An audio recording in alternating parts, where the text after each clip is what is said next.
Pressure Entertainment, and I'm here with a very well-known guy that's trying to put out his work called Star Power, and the creator's name is... My name's Michael Terracciano, but most of my friends call me Lucky.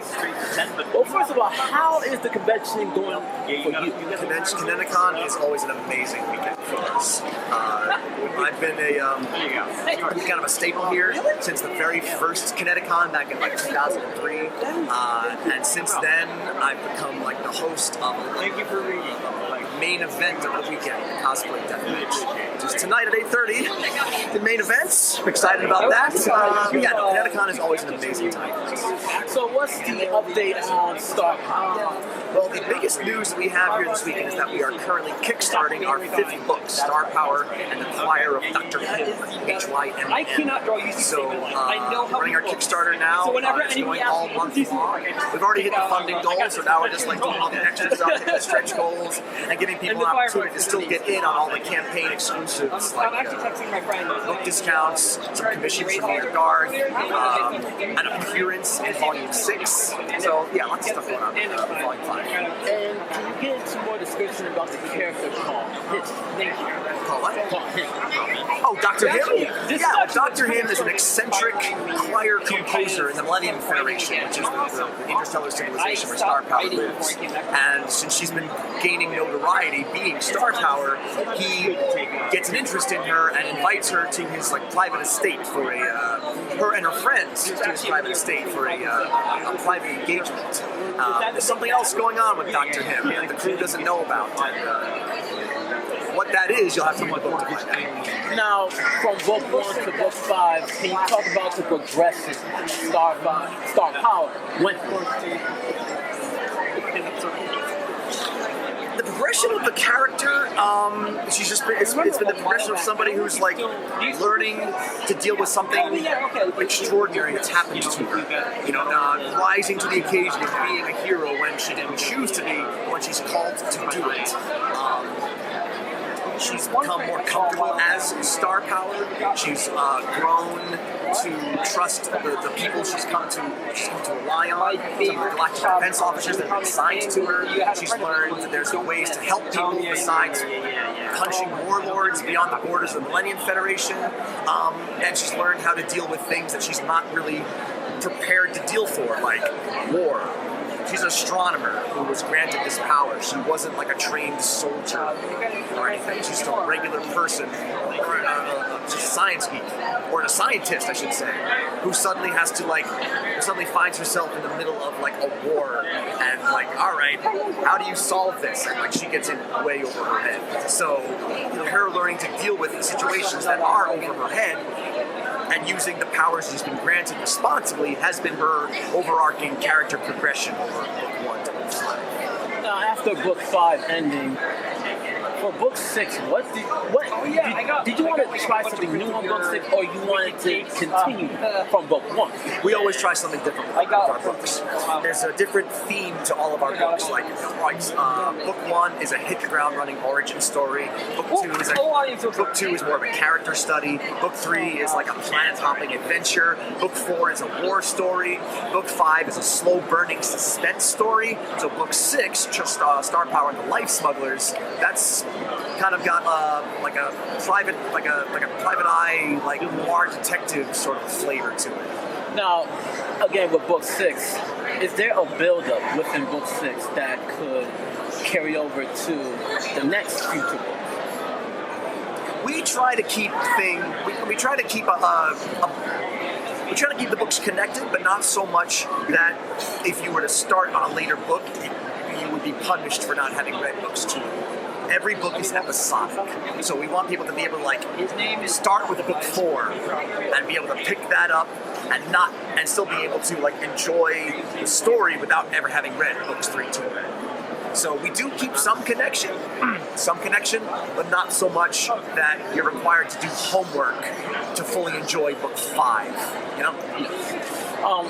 With writers, there's a certain routine, a certain process that they do in order to accomplish their project. What's your process? Sit down and do it. Sit down and do it. Don't be afraid to make mistakes.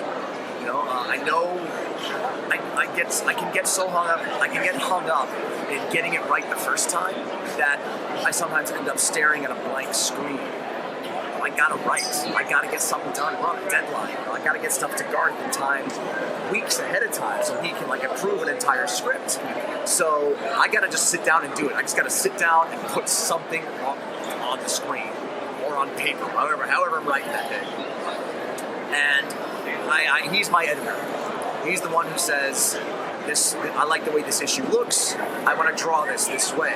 Or dude, I see what you're going for, but let's try something different, right? And he'll give me some edits. And I trust him as my collaborator to fix the script, so it's something so we end up with a book we're both proud to put our names on. So for me, it's just to get something down, give yourself enough time to make the necessary fixes, because you're going to make mistakes. There's nothing wrong with not getting it right the first time. So I have to clear that mental hurdle and just do it. If you could, anybody who wants to check out book 6, can you tell them in one sentence why you feel like book 6 is the best one? Book 6? That's hard to say because it's hard to say that about book 6 because we are still making it. We're still updating it. We've only gone through the first chapter so far, and Garth... First chapter? Yeah. Book 6. The second chapter is currently under production. Garth just approved the final version of the script of the second chapter. Okay. So we're still making it. I can't say how I feel about a book that's not finished yet. I'm very proud of what we have so far. I'm excited to write chapter 3. I'm excited to see how Garth brings chapter 2 of that story to life.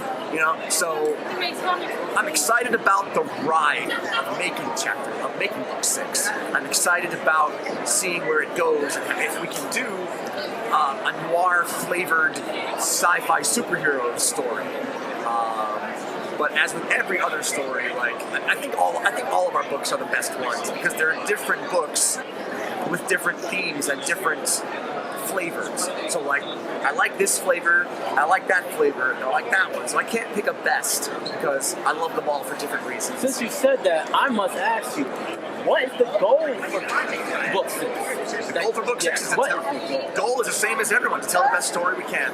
To tell the best story we can, to take people on a journey that they can trust us to conclude in a satisfying way, to showcase the characters they like, progress the characters that they like, see what they're waiting to see, and just be a crowd pleaser without pandering to them. I know you can't say a specific release date, but can you pick a time, a time of the year frame where you hope that it comes out? No, because we're updating on a different update schedule. Star Power is a webcomic, so it goes at starpowercomic.com. So you can read chapter 1 of book 6 right now. You can just read it on starpowercomic.com. You gotta wait for us to update the pages at our schedule, but it's gonna go up there. And then after after our book 5 Kickstarter campaign is finished, you'll be able to we're going to start updating chapter 2. Now, is that the only contact info that you have? StarPowerComic.com? Yes, that is the hub of where to find all of our new content. You can get our past books here at conventions, our website. You can get books 1. You can get book 1 in stores. You can get on your local comic shop, order it through Diamond Distributors. Book 2, I think, is going to be listed next month in previews. You can find us digitally on Comixology and Drive-Thru Comics. There's a lot of places to find us, but StarPowerComic.com is like the hub of our wheel, so to speak. Well, I hope chapter 1 is the start of something amazing in book 6. We think it is. And I think it is. And I'm not going to debate that at all. All I know is keep on doing what you love. This looks like a well-rounded product because you're on your 6th book, so that means you're doing something. I think so. And the audience probably agree with me on that one. So thank you so much. You did it all. My pleasure. Over and out.